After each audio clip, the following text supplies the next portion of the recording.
ಶ್ರೀ ಪರಮಾತ್ಮನೇ ನಮಃ. ಯಥಾರ್ಥ ಗೀತಾ ಶ್ರೀಮದ್ಭಗವದ್ಗೀತಾ ಅಥ ತ್ರಯೋದಶೋಧ್ಯಾಯಃ. ಗೀತೆಯ ಪ್ರಾರಂಭದಲ್ಲೇ ಧೃತರಾಷ್ಟ್ರನ ಪ್ರಶ್ನೆ ಏನೆಂದರೆ, ಸಂಜಯ, ಧರ್ಮಕ್ಷೇತ್ರದಲ್ಲೂ ಹಾಗೂ ಕುರುಕ್ಷೇತ್ರದಲ್ಲೂ ಯುದ್ಧವಾಡಬೇಕೆಂದು ಒಂದೆಡೆ ಸೇರಿದ ನನ್ನ ಮಕ್ಕಳು ಮತ್ತು ಪಾಂಡುವಿನ ಮಕ್ಕಳು ಏನು ಮಾಡಿದರು? ಈವರೆಗೂ ಆ ಕ್ಷೇತ್ರವಿನ್ನೂ ಎಲ್ಲಿದೆ ಎಂಬುದನ್ನು ತಿಳಿಸಿಲ್ಲ. ಆದರೆ ಯಾವ ಮಹಾಪುರುಷರು ಅದಾವ ಕ್ಷೇತ್ರದಲ್ಲಿ ಯುದ್ಧವಾಯಿತೆಂದು ತಿಳಿಸಿದರೋ ಅವರೇ ಈ ಅಧ್ಯಾಯದಲ್ಲಿ ಆ ಕ್ಷೇತ್ರದ ನಿರ್ಣಯವನ್ನು ಹೇಳುವರು. ಆ ಕ್ಷೇತ್ರವು ವಸುಧ ಇರುವುದೆಲ್ಲಿ? ಶ್ರೀ ಭಗವಾನುವಾಚ.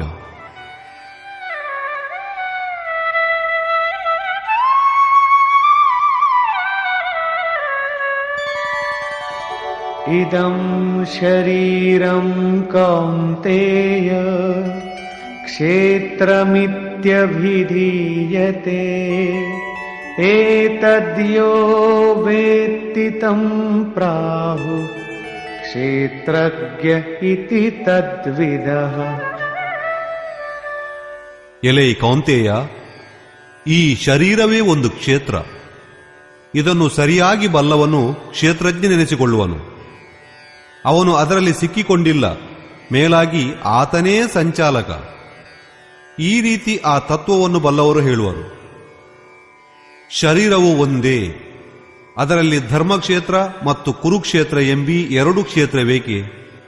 ವಸ್ತುತಃ ಈ ಒಂದೇ ಶರೀರದ ಅಂತರಾಳದಲ್ಲಿ ಅಂತಃಕರಣದ ಎರಡು ಪ್ರವೃತ್ತಿಗಳು ತುಂಬಾ ಪುರಾತನವಾದುವು. ಒಂದು ಪರಮಧರ್ಮನಾದ ಪರಮಾತ್ಮನಲ್ಲಿ ಪ್ರವೇಶ ದೊರಕಿಸುವ ಪುಣ್ಯಮಯವಾದ ಪ್ರವೃತ್ತಿ ದೈವೀ ಸಂಪತ್ತು. ಮತ್ತೊಂದು ಅಸುರಿ ಸಂಪತ್ತು. ದೂಷಿತವಾದ ದೃಷ್ಟಿಕೋನಗಳೊಂದಿಗೆ ಅದರ ಘನಿಷ್ಠತೆ ಅದು ನಶ್ವರವಾದ ಸಂಸಾರದಲ್ಲಿ ನಂಬಿಕೆಯುಂಟಾಗುವಂತೆ ಮಾಡುವುದು. ಅಸುರಿ ಸಂಪತ್ತೇ ಹೆಚ್ಚಾದಾಗ ಈ ಶರೀರವು ಕುರುಕ್ಷೇತ್ರವಾಗುವುದು. ಹಾಗೂ ಇದೇ ಶರೀರದ ಅಂತರಾಳದಲ್ಲಿ ದೈವೀ ಸಂಪದವು ತುಂಬಿದಾಗ ಇದೇ ಶರೀರವು ಧರ್ಮಕ್ಷೇತ್ರವಾಗುವುದು. ಈ ಏರಿಳಿತಗಳು ಒಂದೇ ಸಮಾನಾಗಿ ನಡೆಯುತ್ತಿರುವು. ಆದರೆ ತತ್ವದರ್ಶಿಯಾದ ಮಹಾಪುರುಷನ ಸಾನ್ನಿಧ್ಯದಿಂದ ಓರ್ವನು ಅನನ್ಯ ಭಕ್ತಿಯ ಮೂಲಕ ಆರಾಧನೆಯಲ್ಲಿ ತೊಡಗಿರುವಾಗ ಎರಡೂ ಪ್ರವೃತ್ತಿಗಳಲ್ಲಿ ನಿರ್ಣಾಯಕವಾದ ಯುದ್ಧಕ್ಕೆ ಸೂತ್ರಪಾತವಾಗುವುದು. ಕ್ರಮಶಃ ದೈವೀ ಸಂಪತ್ತಿನ ಏಳಿಗೆ ಮತ್ತು ಅಸುರಿ ಸಂಪತ್ತಿನ ಪತನವಾಗುತ್ತಾ ಅಸುರಿ ಸಂಪತ್ತು ಶಾಂತವಾಗುವುದು. ಅಸುರಿ ಸಂಪತ್ತು ಸರ್ವದಾ ಕುಗ್ಗಿ ಹೋದ ನಂತರ ಪರಮದ ದಿಗ್ದರ್ಶನ ಸ್ಥಿತಿಯೂ ಬರುವುದು. ದರ್ಶನದೊಂದಿಗೆ ದೈವೀ ಸಂಪತ್ತಿನ ಅವಶ್ಯಕತೆ ಮುಗಿದು ಹೋಗುವುದು. ಆದ್ದರಿಂದ ಅದೂ ಕೂಡ ಪರಮಾತ್ಮನಲ್ಲಿ ವಿಲೀನವಾಗಿ ಹೋಗುವುದು. ಭಜಿಸುವ ಪುರುಷನು ಪರಮಾತ್ಮನಲ್ಲಿ ಸೇರಿಕೊಳ್ಳುವನು. 11ನೇ ಅಧ್ಯಾಯದಲ್ಲಿ ಅರ್ಜುನನು ಕಂಡಿರುವುದೇನೆಂದರೆ, ಕೌರವರ ಪಕ್ಷದ ನಂತರ ಪಾಂಡವರ ಪಕ್ಷದ ಯೋಧರು ಯೋಗೇಶ್ವರನಲ್ಲಿ ವಿಲೀನವಾಗುತ್ತಿರುವರು. ಈ ವಿಲಯದ ನಂತರ ಪುರುಷನಲ್ಲಿ ಯಾವುದು ಶಾಶ್ವತವಾದುದೋ ಅದೇ ಕ್ಷೇತ್ರಜ್ಞ. ಮುಂದೆ ನೋಡೋಣ.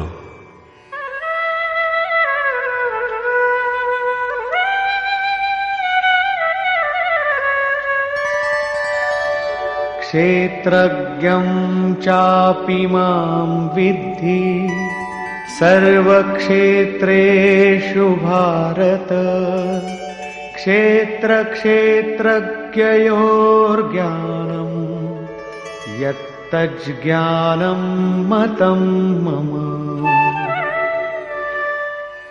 ಹೇ ಅರ್ಜುನ, ಎಲ್ಲಾ ಕ್ಷೇತ್ರಗಳಲ್ಲೂ ನಾನೇ ಕ್ಷೇತ್ರಜ್ಞ ಎಂಬುದನ್ನು ತಿಳಿ. ಅರ್ಥಾತ್ ನಾನೂ ಕ್ಷೇತ್ರಜ್ಞ. ಈ ಕ್ಷೇತ್ರವನ್ನು ತಿಳಿದವನಾರೋ ಆತನೇ ಕ್ಷೇತ್ರಜ್ಞ ಎಂದು. ಅದನ್ನು ಸಾಕ್ಷಾತ್ತಾಗಿ ತಿಳಿದವರು ಬಲ್ಲರು. ಅರ್ಥಾತ್ ಶ್ರೀಕೃಷ್ಣನೂ ಓರ್ವ ಯೋಗೇಶ್ವರನಷ್ಟೇ. ಕ್ಷೇತ್ರ ಮತ್ತು ಕ್ಷೇತ್ರಜ್ಞ ಅರ್ಥಾತ್ ವಿಕಾರ ಸಹಿತ ಪ್ರಕೃತಿ ಮತ್ತು ಪುರುಷನನ್ನು ತತ್ವದಿಂದ ತಿಳಿಯುವುದೇ ಜ್ಞಾನ. ಹಾಗೆಂಬುದು ನನ್ನ ಮತ. ಅರ್ಥಾತ್ ಸಾಕ್ಷಾತ್ಕಾರ ಸಹಿತವಾಗಿ ಇವುಗಳನ್ನು ತಿಳಿಯುವುದರ ಹೆಸರೇ ಜ್ಞಾನ ಎಂದು. ಒಣ ಚರ್ಚೆಯ ಹೆಸರು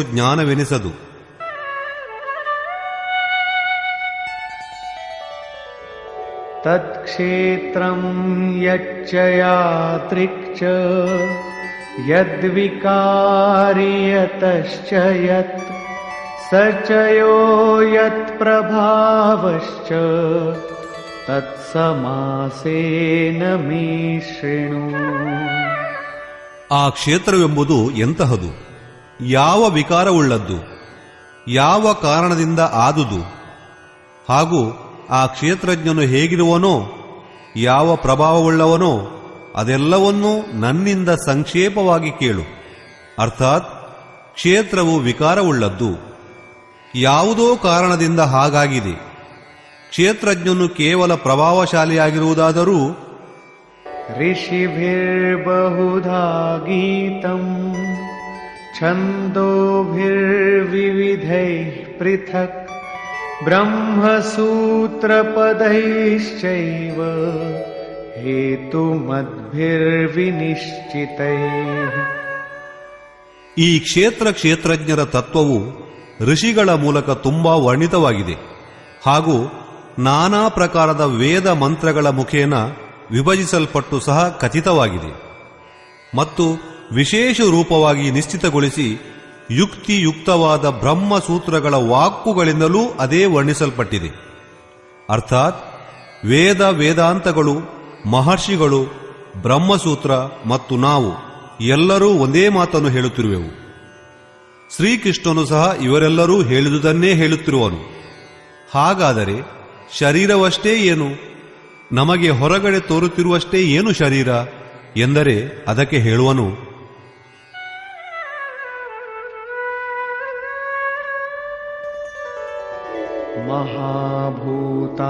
ಮಹಾಭೂತಾನ್ಯಹಂಕಾರೋ ಬುದ್ಧಿರವ್ಯಕ್ತಮೇವ ಚ ಇಂದ್ರಿಯಾಣಿ ದಶೈಕಂಚ ಪಂಚಚೇಂದ್ರಿಯ ಗೋಚರಾ. ಅರ್ಜುನ, ಪಂಚಭೂತಗಳು ಅಂದರೆ ಪೃಥ್ವಿ, ಆಪ್, ತೇಜ, ವಾಯು, ಆಕಾಶ, ಅಹಂಕಾರ, ಬುದ್ಧಿ, ಚಿತ್ತ. ಇಲ್ಲಿ ಚಿತ್ತದ ಹೆಸರು ಹೇಳದೆ ಅದನ್ನು ಅವ್ಯಕ್ತ ಪರಾಪ್ರಕೃತಿ ಎಂದು ಹೇಳಿದೆ. ಅರ್ಥಾತ್ ಮೂಲ ಪ್ರಕೃತಿಯ ಮೇಲೆ ಬೆಳಕು ಚೆಲ್ಲಲಾಗಿದೆ. ಅದರಲ್ಲಿ ಪರಾಪ್ರಕೃತಿಯೂ ಸೇರಿದೆ. ಮೇಲೆ ಹೇಳಿದ 8 ಅಷ್ಟದಾಮೂಲ ಪ್ರಕೃತಿಗಳು ಹಾಗೂ ದಶೇಂದ್ರಿಯಗಳು ಅಂದರೆ ಕಣ್ಣು, ಮೂಗು, ಕಿವಿ, ಬಾಯಿ, ಚರ್ಮ, ಕೈಗಳು, ಕಾಲುಗಳು, ಉಪಸ್ಥೆ ಮತ್ತು ಗುದ. ಮನಸ್ಸು 5 ಇಂದ್ರಿಯ ವಿಷಯಗಳು ಅಂದರೆ ಶಬ್ದ, ಸ್ಪರ್ಶ, ರೂಪ, ರಸ, ಗಂಧ ಹಾಗೂ ಇಚ್ಛಾದ್ವೇಷ ಸುಖಂ ದುಃಖಂ ಸಂಘಾತಶ್ಚೇತನಾ ಧೃತಿ ಏತತ್ ಕ್ಷೇತ್ರಂ ಸಮಾಸೇನ ಸವಿಕಾರಮುದಾರಿತಂ. ಇಚ್ಛಾ, ದ್ವೇಷ, ಸುಖ, ದುಃಖಗಳು ಮತ್ತು ಇವೆಲ್ಲವುಗಳ ಸಮೂಹ. ಸ್ಥೂಲ ದೇಹದ ಈ ಮುದ್ದೆ, ಚೈತನ್ಯ ಮತ್ತು ಧೈರ್ಯ, ಈ ರೀತಿ ಈ ಕ್ಷೇತ್ರವೆಂಬುದು ವಿಕಾರ ಸಹಿತವಾಗಿ ಸಂಕ್ಷೇಪದಿಂದ ಹೇಳಲ್ಪಟ್ಟಿದೆ. ಸಂಕ್ಷೇಪವಾಗಿ ಇದೇ ಕ್ಷೇತ್ರದ ಸ್ವರೂಪವೂ ಹೌದು. ಇದರಲ್ಲಿ ಬಿತ್ತಿದ ಒಳಿತು ಕೆಡುಕುಗಳೆಲ್ಲವೂ ಸಂಸ್ಕಾರದ ರೂಪವಾಗಿ ಹುಟ್ಟಿ ಬೆಳೆಯುವುದು. ಶರೀರವೇ ಕ್ಷೇತ್ರ. ಶರೀರದಲ್ಲಿರುವ ಎಲ್ಲಾ ಮಸಾಲೆಗಳು, ಸಾಮಾನುಗಳು ಯಾವ ವಸ್ತುವಿನದು? ಅದೇ ಪಂಚತತ್ವ, ದಶೇಂದ್ರಿಯಗಳು, ಮನಸ್ಸೊಂದು ಇತ್ಯಾದಿ ಮೇಲೆ ಎಣಿಸಿರುವ ಲಕ್ಷಣಗಳು. ಈ ಎಲ್ಲಾ ತತ್ವಗಳ ಸಾಮೂಹಿಕ ಸಂಗಾತವೇ ಪಿಂಡ ಶರೀರ. ವಿಕಾರಗಳಿರುವವರೆಗೆ ಈ ಪಿಂಡವೂ ಇರುವಂತಹದ್ದೇ, ಏಕೆಂದರೆ ಇದು ವಿಕಾರಗಳಿಂದಲೇ ನಿರ್ಮಿತವಾಗಿದೆ. ಈಗ ಆ ಕ್ಷೇತ್ರಜ್ಞನ ಸ್ವರೂಪವೇನೆಂಬುದನ್ನು ನೋಡೋಣ. ಅದು ಈ ಕ್ಷೇತ್ರಕ್ಕೆ ಅಂಟಿಕೊಂಡಿಲ್ಲ, ಮೇಲಾಗಿ ಇದರಿಂದ ನಿವೃತ್ತವಾಗಿದೆ.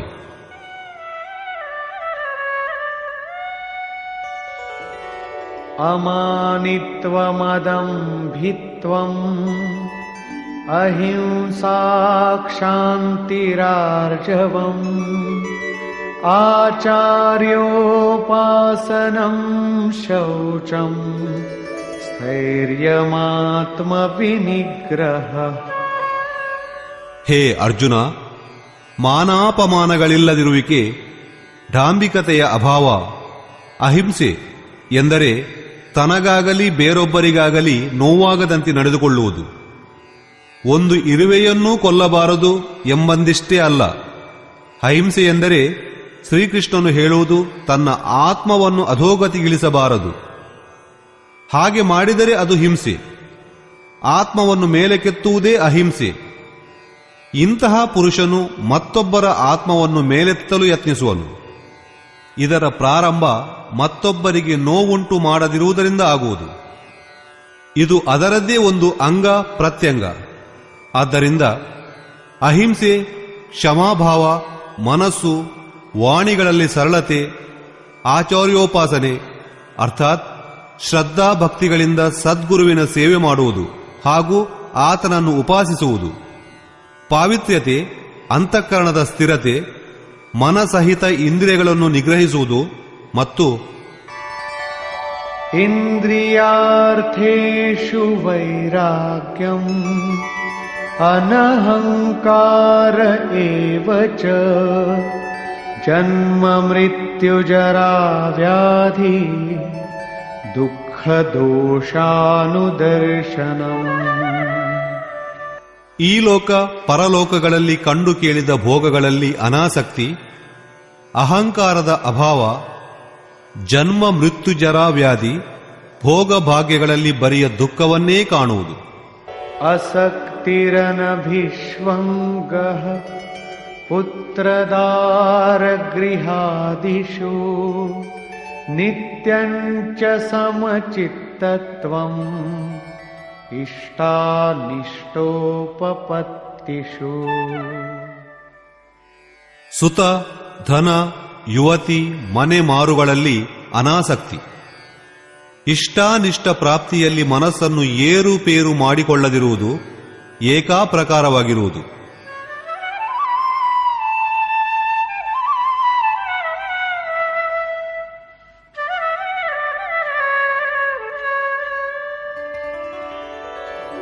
ಮಯಿ ಚಾನನ್ಯಯೋಗೇನ ಭಕ್ತಿರವ್ಯಭಿಚಾರಿಣೀ ವಿವಿಕ್ತದೇಶಸೇವಿತ್ವಂ ಅರತಿರ್ಜನ ಸಂಸದಿ.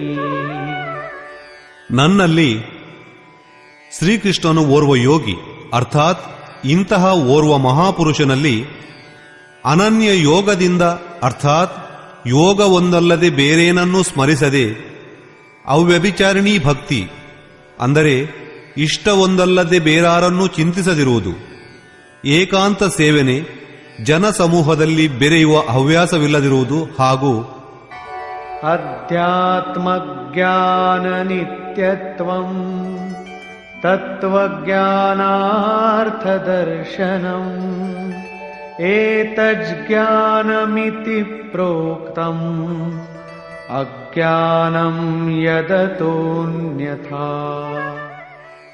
ಆತ್ಮಜ್ಞಾನದಲ್ಲಿ ಏಕರಸ ಸ್ಥಿತಿ, ತತ್ವಜ್ಞಾನದ ಅರ್ಥಸ್ವರೂಪವಾದ ಪರಮಾತ್ಮನ ಸಾಕ್ಷಾತ್ಕಾರ ಇವೆಲ್ಲವೂ ಜ್ಞಾನ.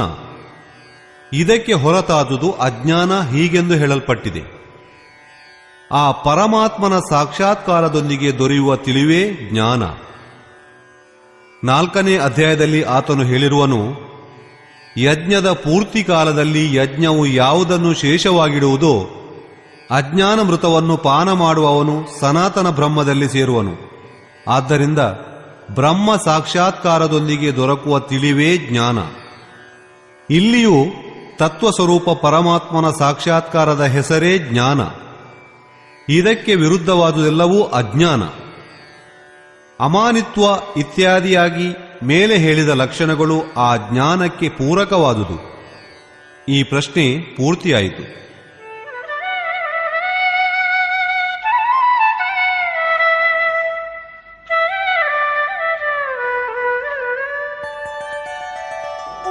ಜ್ಞೇಯಂ ಯತ್ತತ್ ಪ್ರವಕ್ಷ್ಯಾಮಿ यज्ञात्वामृतमश्नुते अनादिमत्परं ब्रह्म न सತ್ತನ್ನಾಸದುಚ್ಯತೆ. ಅರ್ಜುನ, ತಿಳಿಯಲು ಯಾವುದು ಯೋಗ್ಯವಾದುದೋ, ಯಾವುದನ್ನು ತಿಳಿದು ಮರಣಧರ್ಮಿಯಾದ ಮಾನವನು ಅಮೃತತ್ವವನ್ನು ಪಡೆಯುವನೋ ಅದನ್ನು ಹೇಳುವೆನು. ಅನಾದಿಯಾದ ಆ ಪರಮ ಬ್ರಹ್ಮವು ಸತ್ ಅಲ್ಲ, ಅಸತ್ ಅಲ್ಲ. ಏಕೆಂದರೆ ಅದು ಬೇರೆಯಾಗಿರುವವರೆಗೆ ಸತ್, ಮನುಷ್ಯನು ಅದರಲ್ಲಿ ಸಮೂಹಿತನಾಗಿರುವವರೆಗೆ ಅಸತ್ ಎನಿಸುವುದು. ಸಮಾಹಿತನಾದ ಮೇಲೆ ಯಾರು ಯಾರೊಂದಿಗೆ ಹೇಳುವುದು? ಒಂದೇ ಇರುವುದು, ಮತ್ತೊಂದರ ಭಾಸತೆ ಇಲ್ಲ. ಈ ಸ್ಥಿತಿಯಿಂದಾಗಿ ಆ ಬ್ರಹ್ಮವು ಸತ್ ಅಲ್ಲ, ಅಸತ್ ಅಲ್ಲ, ಸ್ವಯಂ ಸಹಜವಾಗಿರುವಂತಹದ್ದು ಯಾವುದೋ ಅದೇ ಅದು.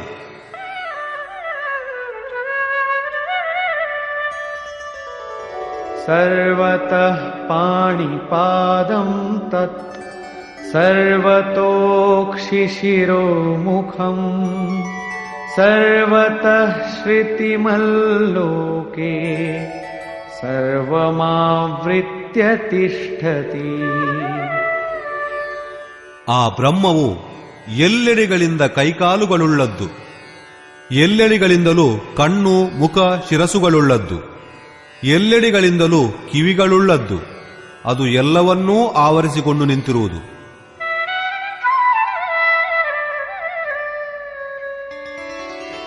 ಸರ್ವೇಂದ್ರಿಯ ಗುಣಾಭಾಸಂ ಸರ್ವೇಂದ್ರಿಯ ವಿವರ್ಜಿತಂ ಅಸಕ್ತಂ ಸರ್ವಭೃಚ್ಚೈವ ನಿರ್ಗುಣಂ ಗುಣಭೋಕ್ತೃ ಚ. ಇದು ಸರ್ವೇಂದ್ರಿಯ ವಿಷಯಗಳನ್ನು ತಿಳಿದಿರುವಂತಹದ್ದು, ಆದರೂ ಸರ್ವೇಂದ್ರಿಯಗಳ ರಹಿತವಾದುದು. ಅದು ಆಸಕ್ತಿರಹಿತ, ಗುಣಗಳಿಗೆ ಅತೀತ ಆಗಿದ್ದರೂ ಎಲ್ಲವನ್ನೂ ಧರಿಸಿ ಪೋಷಿಸುವಂತಹದ್ದು ಮತ್ತು ಸರ್ವಗುಣಗಳನ್ನೂ ಭೋಗಿಸುವಂತಹದ್ದು. ಅರ್ಥಾತ್ ಒಂದೊಂದಾಗಿ ಎಲ್ಲಾ ಗುಣಗಳನ್ನು ತನ್ನಲ್ಲಿ ಲಯ ಮಾಡಿಕೊಳ್ಳುವಂತಹದ್ದು. ಶ್ರೀಕೃಷ್ಣನು ಯಜ್ಞ ತಪಸ್ಸುಗಳನ್ನೆಲ್ಲ ಭೋಗಿಸುವಂತವನು. ಕಡೆಯಲ್ಲಿ ಸರ್ವಗುಣಗಳೂ ನನ್ನಲ್ಲಿ ವಿಲೀನವಾಗುವುದು ಎಂದು ಹೇಳಿರುವನಷ್ಟೇ. ಹಾಗೆ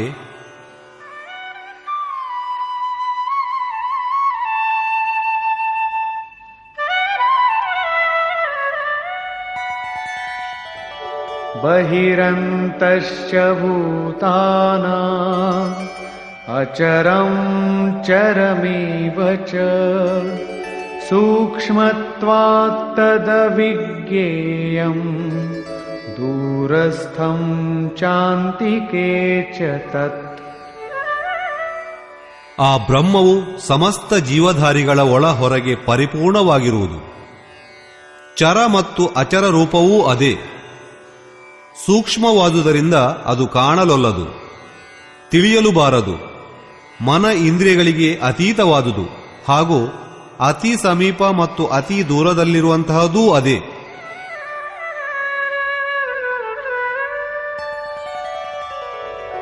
ಅವಿಭಕ್ತಂಚ ಭೂತೇಷು ವಿಭಕ್ತಮಿವ ಚ ಸ್ಥಿತಂ ಭೂತಭರ್ತೃ ಚ ತಜ್ಞೇಯಂ ಗ್ರಸಿಷ್ಣು ಪ್ರಭವಿಷ್ಣು ಚ.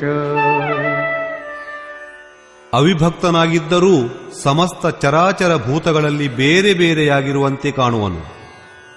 ಅಂತಹ ತಿಳಿಯಲರ್ಹನಾದ ಪರಮಾತ್ಮನು ಸಕಲ ಭೂತಗಳನ್ನು ಸೃಷ್ಟಿಸುವವನು, ಭರಣ ಪೋಷಣೆಗಳನ್ನು ಮಾಡುವವನು, ಕಡೆಯಲ್ಲಿ ಸಂಹಾರಕಾರಕನೂ ಆಗಿರುವನು. ಇಲ್ಲಿ ಬಾಹ್ಯ ಮತ್ತು ಆಂತರಿಕ ಎರಡೂ ಭಾವಗಳ ಕಡೆ ಸಂಕೇತ ಮಾಡಲಾಗಿದೆ. ಹೇಗೆಂದರೆ ಹೊರಗೆ ಜನ್ಮ, ಒಳಗೆ ಜಾಗೃತಿ, ಹೊರಗೆ ಪಾಲನೆ ಪೋಷಣೆ, ಒಳಗೆ ಯೋಗಕ್ಷೇಮದ ನಿರ್ವಾಹ, ಹೊರಗೆ ಶರೀರ ಪರಿವರ್ತನೆ, ಒಳಗೆ ಸರ್ವಸ್ವದ ವಿಲಯ. ಅರ್ಥಾತ್ ಭೂತಗಳ ಉತ್ಪತ್ತಿಯ ಕಾರಣಗಳ ಲಯ ಹಾಗೂ ಆ ಲಯದೊಂದಿಗೆ ತನ್ನ ಸ್ವರೂಪವನ್ನು ಸೇರುವಿಕೆ, ಇದೆಲ್ಲವೂ ಆ ಬ್ರಹ್ಮನ ಲಕ್ಷಣಗಳು. ಜ್ಯೋತಿಷಾಮಪಿ ತಜ್ಜ್ಯೋತಿ ತಮಸಃ परमुच्यते ज्ञानं ज्ञेयं ज्ञानगम्यं हृदि सर्वस्य विष्ठितम्. ಆಜ್ಞೇಯ ಬ್ರಹ್ಮವು ಜ್ಯೋತಿಗಳಿಗೂ ಮಿಕ್ಕಿದ ಜ್ಯೋತಿ, ತಮಸ್ಸಿನ ಆಚೆಗೆ ಇರುವವನು ಎಂದು ಹೇಳಲಾಗಿದೆ. ಆತನು ಪೂರ್ಣ ಜ್ಞಾನ ಸ್ವರೂಪಿ, ಪೂರ್ಣ ಜ್ಞಾತ, ತಿಳಿಯಲರ್ಹನಾದವನು, ಜ್ಞಾನದ ಮೂಲಕವೇ ಪ್ರಾಪ್ತನಾಗತಕ್ಕವನು. ಸಾಕ್ಷಾತ್ಕಾರದೊಂದಿಗೆ ದೊರೆಯುವ ತಿಳುವಳಿಕೆಯ ಹೆಸರೇ ಜ್ಞಾನ. ಇಂತಹ ತಿಳುವಳಿಕೆಯ ಮೂಲಕವಾಗಿ ಮಾತ್ರ ಆ ಬ್ರಹ್ಮನನ್ನು ಪಡೆಯಲು ಸಾಧ್ಯವಾಗುವುದು. ಆತನು ಎಲ್ಲರ ಹೃದಯದಲ್ಲೂ ನೆಲೆಸಿರತಕ್ಕವನು. ಅವನ ನಿವಾಸ ಸ್ಥಾನ ಹೃದಯ. ಬೇರೆಡೆಯಲ್ಲಿ ಹುಡುಕಿದರೆ ಆತನು ದೊರೆಯಲಾರನು. ಆದ್ದರಿಂದ ಹೃದಯದಲ್ಲಿ ಧ್ಯಾನ ಮತ್ತು ಯೋಗ ಧಾರಣೆಯ ಮೂಲಕ ಆ ಬ್ರಹ್ಮನನ್ನು ಪಡೆಯಬೇಕೆಂಬ ವಿಧಾನವಿರುವುದು.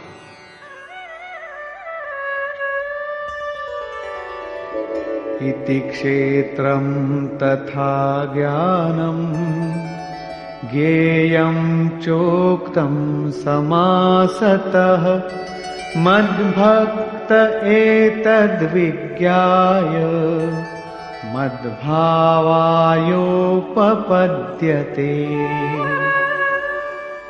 ಎಲೆ ಅರ್ಜುನ, ಇದಿಷ್ಟು ಕ್ಷೇತ್ರ, ಜ್ಞಾನ ಮತ್ತು ಜ್ಞಾನಗಮ್ಯ ಪರಮಾತ್ಮನ ಸ್ವರೂಪವು ಸಂಕ್ಷೇಪವಾಗಿ ಹೇಳಲ್ಪಟ್ಟಿದೆ.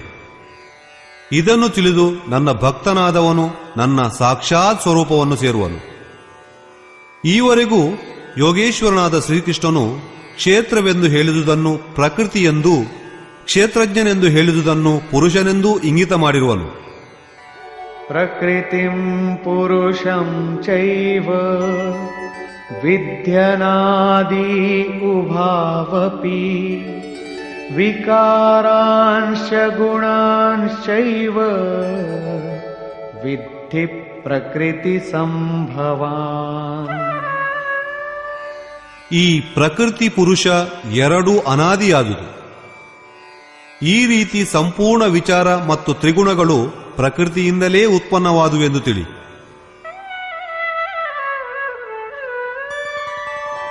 ಕಾರ್ಯಕರಣಕರ್ತೃತ್ವೇ ಹೇತುಃ ಪ್ರಕೃತಿರುಚ್ಯತೆ ಪುರುಷಃ ಸುಖ ದುಃಖಾನಾಂ ಭೋಕ್ತೃತ್ವೇ ಹೇತುರುಚ್ಯತೆ. ಕಾರ್ಯ ಮತ್ತು ಕರಣ ಅಂದರೆ ಯಾವುದರಿಂದ ಕಾರ್ಯವು ಮಾಡಲ್ಪಡುವುದೋ ಅದು ವಿವೇಕ, ವೈರಾಗ್ಯ ಇತ್ಯಾದಿಗಳು. ಮತ್ತು ಅಶುಭ ಕಾರ್ಯ, ಕಾಮ ಕ್ರೋಧಾದಿ ಕರಣಗಳ ಉತ್ಪನ್ನ ಮಾಡಲು ಪ್ರಕೃತಿಯೇ ಹೇತು. ಇದುವೇ ಈ ಪುರುಷನು ಸುಖ ದುಃಖಗಳನ್ನು ಭೋಗಿಸಲು ಕಾರಣ. ಪ್ರಶ್ನೆ ಏನೆಂದರೆ, ಆತನು ಭೋಗಿಸುತ್ತಲೇ ಇರುವನೇ ಅಥವಾ ಅದರಿಂದ ಬಿಡುಗಡೆಯೂ ದೊರಕಿತೆ? ಪ್ರಕೃತಿ ಪುರುಷ ಎರಡೂ ಅನಾದಿ ಎಂದ ಮೇಲೆ ಅದರಿಂದ ಬಿಡುಗಡೆ ಹೇಗೆ ತಾನೇ ದೊರಕಿತು? ಅದಕ್ಕೆ ಹೇಳುವನು, ಪುರುಷ ಪ್ರಕೃತಿಸ್ಥೋ ಹಿ ಭುಂಕ್ತೆ ಪ್ರಕೃತಿಜಾನ್ ಗುಣಾನ್ ಕಾರಣಂ ಗುಣಸಂಗೋಸ್ಯ ಸದಸದ್ಯೋನಿ ಜನ್ಮಸು. ಪ್ರಕೃತಿಯ ಮಧ್ಯೆ ಇರುವ ಪುರುಷನೇ ಪ್ರಕೃತಿಯಿಂದ ಜನಿಸಿದ ಗುಣಗಳ ಕಾರ್ಯರೂಪ ಪದಾರ್ಥಗಳನ್ನು ಭೋಗಿಸಿದವನು. ಹಾಗೂ ಈ ಗುಣಗಳ ಸಂಗತಿಯೇ ಈ ಜೀವಾತ್ಮನಿಗೆ ಒಳ್ಳೆಯ ಮತ್ತು ಕೆಟ್ಟ ಯೋನಿಗಳಲ್ಲಿ ಜನ್ಮ ಪಡೆಯಲು ಕಾರಣ. ಈ ಕಾರಣವು ಅರ್ಥಾತ್ ಪ್ರಕೃತಿಯ ಗುಣಗಳ ಸಂಗತಿಯು ಮುಗಿದ ನಂತರವೇ ಜನ್ಮ ಮೃತ್ಯುಗಳಿಂದ ಬಿಡುಗಡೆ ದೊರೆಯುವುದು. ಈಗ ಪ್ರಕೃತಿಯಲ್ಲಿ ನಿಂತಿರುವ ಪುರುಷನು ಹೇಗೆ ನಿಂತಿರುವನು ಎಂಬ ಬಗ್ಗೆ ಬೆಳಕು ಚೆಲ್ಲುವನು.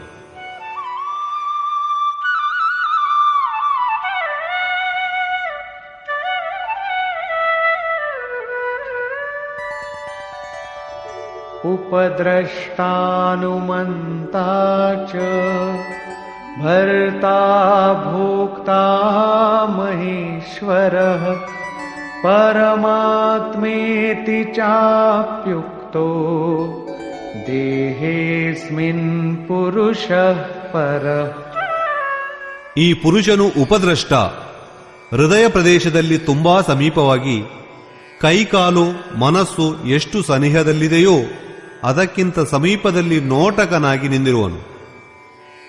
ಆತನ ಅವಲೋಕನದಲ್ಲಿ ನೀವು ಒಳಿತೇ ಮಾಡಿರಿ ಅಥವಾ ಕೆಟ್ಟದೇ ಮಾಡಿರಿ, ಅದನ್ನು ಕಟ್ಟಿಕೊಂಡು ಅವನಿಗಾಗಬೇಕಾದುದೇನೂ ಇಲ್ಲ. ಕೇವಲ ಸಾಕ್ಷಿ ರೂಪದಲ್ಲಿ ಆತನಿರುವನು. ಸಾಧನೆಯ ಸರಿಯಾದ ಕ್ರಮ ನಮ್ಮ ಹಿಡಿತಕ್ಕೆ ಬಂದ ನಂತರ ಪಥಿಕನು ಸ್ವಲ್ಪ ಮೇಲೇಳುವನು, ಆತನ ಕಡೆಗೆ ಮುಂದುವರಿಯುವನು. ಆಗ ಆ ದೃಷ್ಟಾಪುರುಷನ ಕ್ರಮವೂ ಬದಲಾಗುವುದು. ಆತನು ಹನುಮಂತ, ಅನುಮತಿ ನೀಡುವವನಾಗುವನು, ಅನುಭವಗಳನ್ನು ನೀಡತೊಡಗುವನು. ಸಾಧನೆಯ ಮುಖಾಂತರ ಮತ್ತೂ ಸಮೀಪಕ್ಕೆ ಹೋಗುತ್ತಲೇ ಅದೇ ಪುರುಷನು ಭರಣ ಪೋಷಣೆಗಳನ್ನು ಮಾಡತೊಡಗುವನು. ಅದರಲ್ಲಿ ನಿಮ್ಮ ಯೋಗಕ್ಷೇಮಗಳ ವ್ಯವಸ್ಥೆಯನ್ನೂ ಮಾಡುವನು. ಸಾಧನೆಯು ಮತ್ತೂ ಸೂಕ್ಷ್ಮವಾದಾಗ ಆತನೇ ಭೋಗಿಸುವವನಾಗುವನು. ಭೋಕ್ತಾರಂ ಯಜ್ಞ ತಪಸಾಂ, ಯಜ್ಞ ತಪಸ್ಸು ಮುಂತಾಗಿ ನಿಮ್ಮಿಂದಾಗುವುದನ್ನೆಲ್ಲ ಆ ಪುರುಷನು ಗ್ರಹಿಸುವನು. ಗ್ರಹಿಸಿದ ನಂತರ ಅದರ ಮುಂದಿನ ಸ್ಥಿತಿಯಲ್ಲಿ ಮಹೇಶ್ವರ, ಮಹಾನ್ ಈಶ್ವರನ ರೂಪದಲ್ಲಿ ಪರಿಣಿತನಾಗುವನು. ಆತನು ಪ್ರಕೃತಿಯ ಒಡೆಯನಾಗುವನು. ಇನ್ನೂ ಪ್ರಕೃತಿಯು ಎಲ್ಲಿಯಾದರೂ ಉಳಿದಿದ್ದರೆ ಅದಕ್ಕೆ ಮಾಲೀಕನಾಗುವನು. ಇದಕ್ಕಿಂತ ಉನ್ನತಾವಸ್ಥೆಯಲ್ಲಿ ಅದೇ ಪುರುಷನು ಪರಮಾತ್ಮೇತಿ ಚಾಪ್ಯುಕ್ತೋ, ಪರಮದೊಂದಿಗೆ ಸೇರಿಕೊಳ್ಳುತ್ತಲೇ ಪರಮಾತ್ಮನೆನಿಸಿಕೊಳ್ಳುವನು. ಈ ರೀತಿ ಶರೀರದಲ್ಲಿದ್ದು ಆ ಪುರುಷ ಆತ್ಮನು ಪರನೇ, ಸರ್ವಥಾ ಈ ಪ್ರಕೃತಿಯಿಂದ ಬೇರೆಯಾದವನು. ಅಂತರವೇನೆಂದರೆ, ಮೊದಲು ಆತನು ದ್ರಷ್ಟನ ರೂಪದಲ್ಲಿದ್ದನು, ಕ್ರಮಶಃ ಮೇಲೇರುತ್ತಾ ಏರುತ್ತಾ ಪರಮಾತ್ಮನ ರೂಪದಲ್ಲಿ ಪರಿಣತನಾಗುವನು.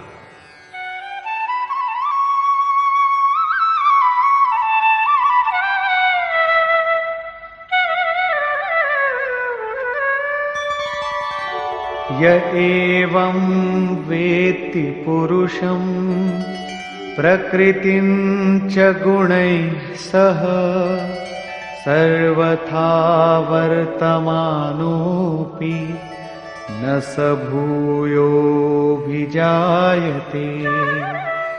ಈ ರೀತಿ ಪುರುಷನನ್ನು ಮತ್ತು ಗುಣಸಹಿತ ಪ್ರಕೃತಿಯನ್ನು ಯಾವಾತನು ಸಾಕ್ಷಾತ್ಕಾರದೊಂದಿಗೆ ತಿಳಿದುಕೊಳ್ಳುವನೋ ಆತನು ಯಾವ ರೀತಿಯಲ್ಲಿ ವ್ಯವಹರಿಸುತ್ತಿದ್ದರೂ ಮತ್ತೆ ಜನ್ಮ ತಾಳುವುದಿಲ್ಲ. ಎಂದರೆ ಆತನಿಗೆ ಪುನರ್ಜನ್ಮವಿರುವುದಿಲ್ಲ. ಇದೇ ಮುಕ್ತಿ.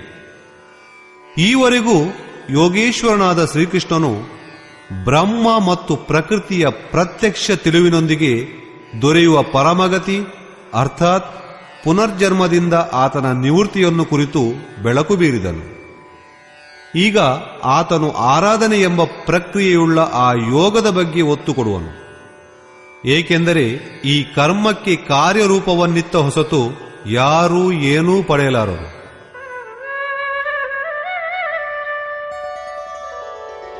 ಧ್ಯಾನೇನಾತ್ಮನಿ ಪಶ್ಯಂತಿ ಕೇಚಿದಾತ್ಮಾನಮಾತ್ಮನಾ ಅನ್ಯೇ ಸಾಂಖ್ಯೇನ ಯೋಗೇನ ಕರ್ಮಯೋಗೇನ ಚಾಪರೇ.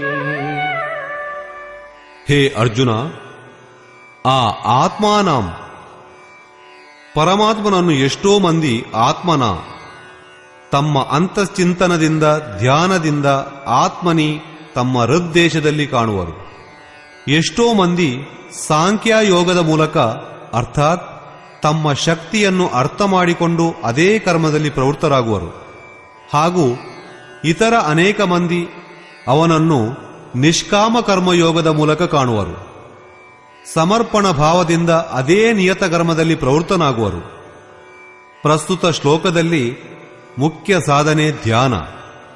ಆ ಧ್ಯಾನದಲ್ಲಿ ತೊಡಗಲು ಸಾಂಖ್ಯಯೋಗ ಮತ್ತು ನಿಷ್ಕಾಮ ಕರ್ಮಯೋಗ ಎರಡು ಧಾರೆಗಳು.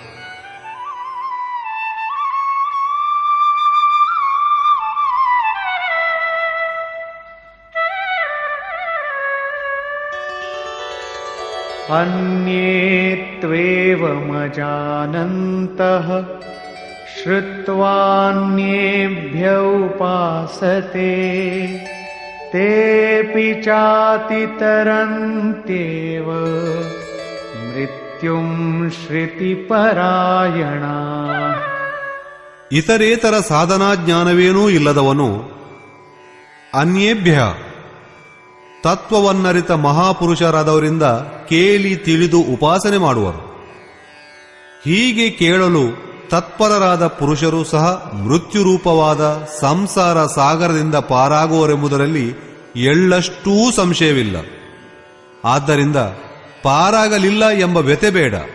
ಅಂತವರು ಸತ್ಸಂಗ ಮಾಡಬೇಕು.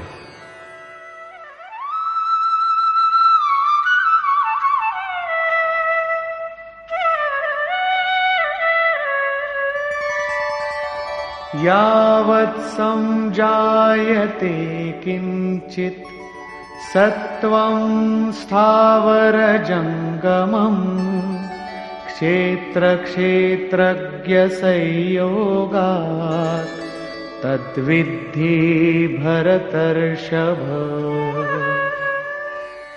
ಅರ್ಜುನ, ಪ್ರಪಂಚದಲ್ಲಿ ಕಂಡುಬರುವ ಸ್ಥಾವರ ಜಂಗಮ ವಸ್ತುಗಳೆಲ್ಲವೂ ಈ ಕ್ಷೇತ್ರಜ್ಞ ಸಂಗಮ ಯೋಗದಿಂದಲೇ ಸಂಜನಿತವಾಗಿರುವುದೆಂದು ತಿಳಿ. ಪ್ರಾಪ್ತಿಯು ಎಂದಾಗುವುದು? ಅದಕ್ಕೆ ಹೇಳುವನು,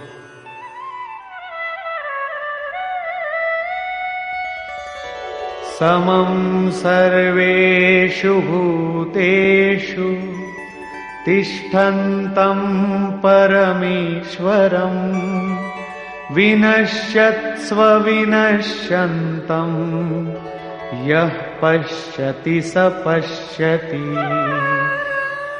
ಯಾವಾತನು ವಿಶೇಷ ರೂಪದಿಂದ ನಶಿಸಿ ಹೋಗುತ್ತಿರುವ ಚರಾಚರ ಸಕಲ ಭೂತಗಳಲ್ಲಿ ಸಮಾನ ಭಾವದಿಂದ ಸ್ಥಿತನಾಗಿರುವ ಪರಮೇಶ್ವರನನ್ನು ಕಾಣುವನೋ ಅವನೀಗ ಯಥಾರ್ಥವಾಗಿ ಕಾಣುವವನು.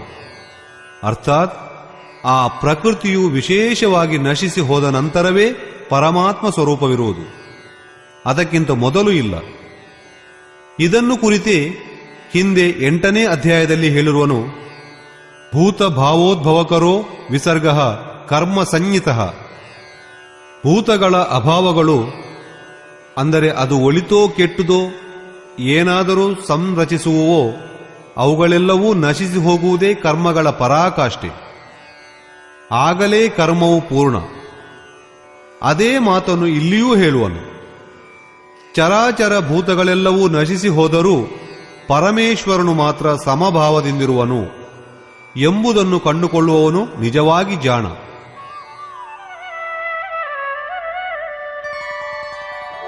समं पश्यन् हि सर्वत्र समवस्थितमीश्वरम् न हि नस्त्यात्मनात्मानं ततो याति परां गतिम्.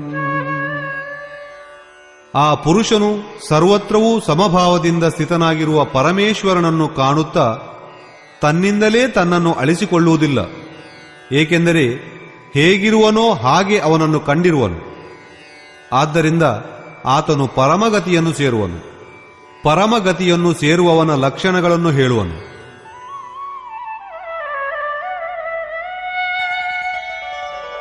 ಪ್ರಕೃತ್ಯೈವ ಚ ಕರ್ಮಾಣಿ ಕ್ರಿಯಮಾಣಾನಿ ಸರ್ವಶಃ ಯಃ ಪಶ್ಯತಿ ತಥಾತ್ಮಾನಂ ಅಕರ್ತಾರಂ ಸ ಪಶ್ಯತಿ.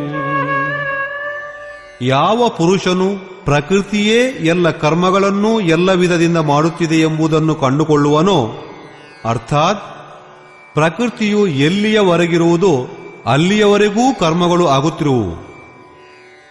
ಆತ್ಮನು ಆಕರ್ತನಾಗಿರುವನು ಎಂಬುದನ್ನು ಕಂಡುಕೊಳ್ಳುವನೋ ಆತನಿಗೆ ಯಥಾರ್ಥವಾಗಿ ನೋಡುವವನು.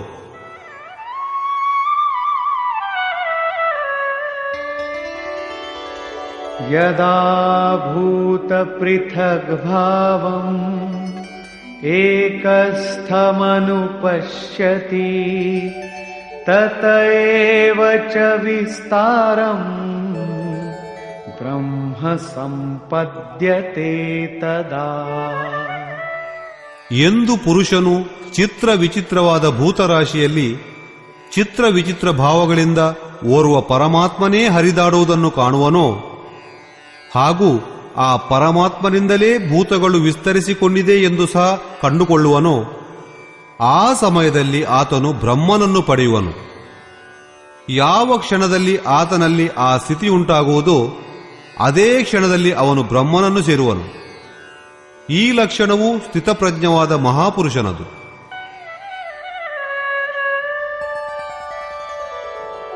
ಅನಾದಿತ್ವಾನ್ನಿರ್ಗುಣತ್ವಾತ್ ಪರಮಾತ್ಮಾಯಮವ್ಯಯಃ ಶರೀರಸ್ಥೋಪಿ ಕೌಂತೇಯ ನ ಕರೋತಿ ನ ಲಿಪ್ಯತೆ. ಕೌಂತೇಯನೇ, ಅನಾದಿಯೂ ನಿರ್ಗುಣನೂ ಆದ ಕಾರಣದಿಂದಲೇ ಈ ಅವಿನಾಶಿಯಾದ ಪರಮಾತ್ಮನು ನೋಡಲು ಶರೀರದಲ್ಲಿರುವಂತೆ ಕಂಡುಬಂದರೂ ವಾಸ್ತವದಲ್ಲಿ ಆತನೇನೂ ಮಾಡುವುದಿಲ್ಲ ಮತ್ತು ಯಾವುದಕ್ಕೂ ಅಂಟಿಕೊಳ್ಳುವುದೂ ಇಲ್ಲ. ಹೇಗೆ? ಯಥಾ ಸರ್ವಗತಂ ಸೌಕ್ಷ್ಮ್ಯಾದ್ ಆಕಾಶಂ ನೋಪಲಿಪ್ಯತೆ ಸರ್ವತ್ರಾವಸ್ಥಿತೋ ದೇಹೇ ತಥಾತ್ಮಾನೋಪಲಿಪ್ಯತೆ.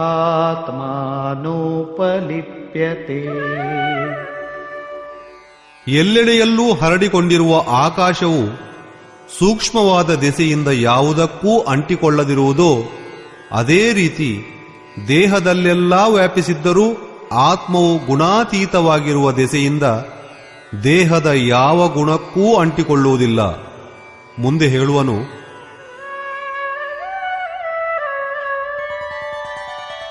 ಯಥಾ ಪ್ರಕಾಶಯತ್ಯೇಕಃ ಕೃತ್ಸ್ನಂ ಲೋಕಮಿಮಂ ರವಿಃ ಕ್ಷೇತ್ರಂ ಕ್ಷೇತ್ರೀ ತಥಾ ಕೃತ್ಸ್ನಂ ಪ್ರಕಾಶಯತಿ ಭಾರತ. ಅರ್ಜುನ, ಓರ್ವನೇ ಸೂರ್ಯನು ಸಮಸ್ತ ಜಗತ್ತಿಗೆ ಪ್ರಕಾಶವೀಯುವಂತೆ ಓರ್ವನೇ ಆತ್ಮನು ಸಂಪೂರ್ಣ ಕ್ಷೇತ್ರಕ್ಕೆ ಪ್ರಕಾಶವೀಯುವನು, ಕಡೆಯಲ್ಲಿ ನಿರ್ಣಯವೀಯುವನು. ಕ್ಷೇತ್ರ ಕ್ಷೇತ್ರಜ್ಞಯೋರೇವಂ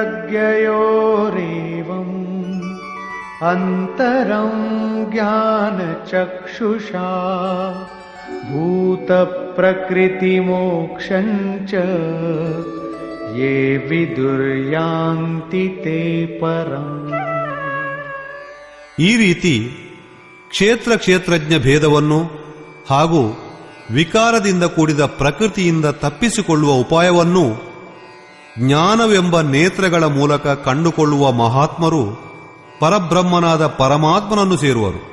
ಅರ್ಥಾತ್ ಕ್ಷೇತ್ರ ಕ್ಷೇತ್ರಜ್ಞ ಭೇದವನ್ನು ಕಂಡುಕೊಳ್ಳುವ ಕಣ್ಣು ಜ್ಞಾನ ಹಾಗೂ ಜ್ಞಾನವೆಂಬುದು ಸಾಕ್ಷಾತ್ಕಾರದ ಪರ್ಯಾಯ.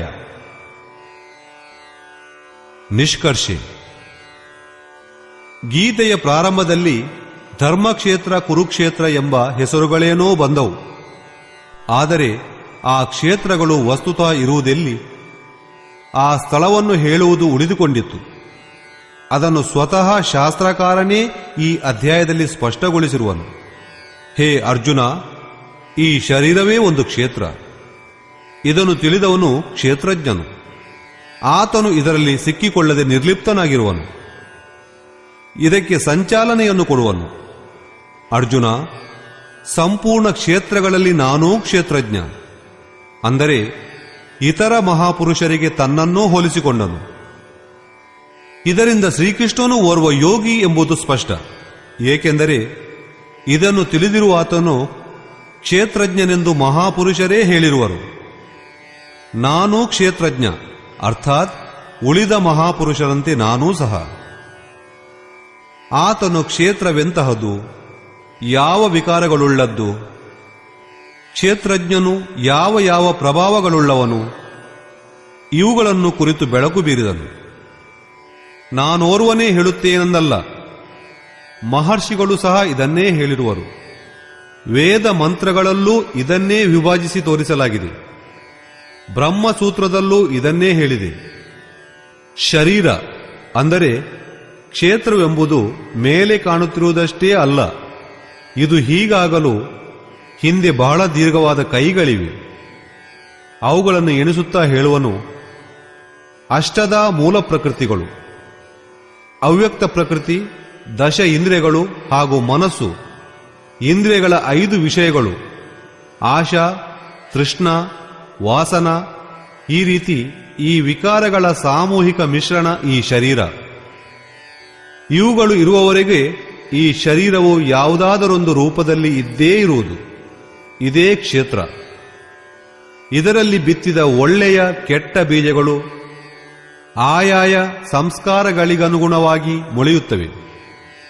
ಇದರಿಂದ ಪಾರುಗಾಣುವವನು ಕ್ಷೇತ್ರಜ್ಞ.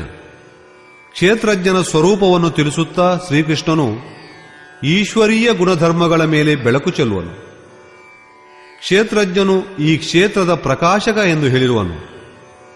ಸಾಧನೆಯ ಪೂರ್ತಿ ಕಾಲದಲ್ಲಿ ಪರಮತತ್ವನಾದ ಪರಮಾತ್ಮನ ಪ್ರತ್ಯಕ್ಷ ದರ್ಶನವೇ ಜ್ಞಾನ ಎಂದಾತನು ಹೇಳುವನು. ಜ್ಞಾನದ ಅರ್ಥ ಸಾಕ್ಷಾತ್ಕಾರವೆಂದು. ಅದರ ಹೊರತು ಉಳಿದುದೆಲ್ಲವೂ ಅಜ್ಞಾನ.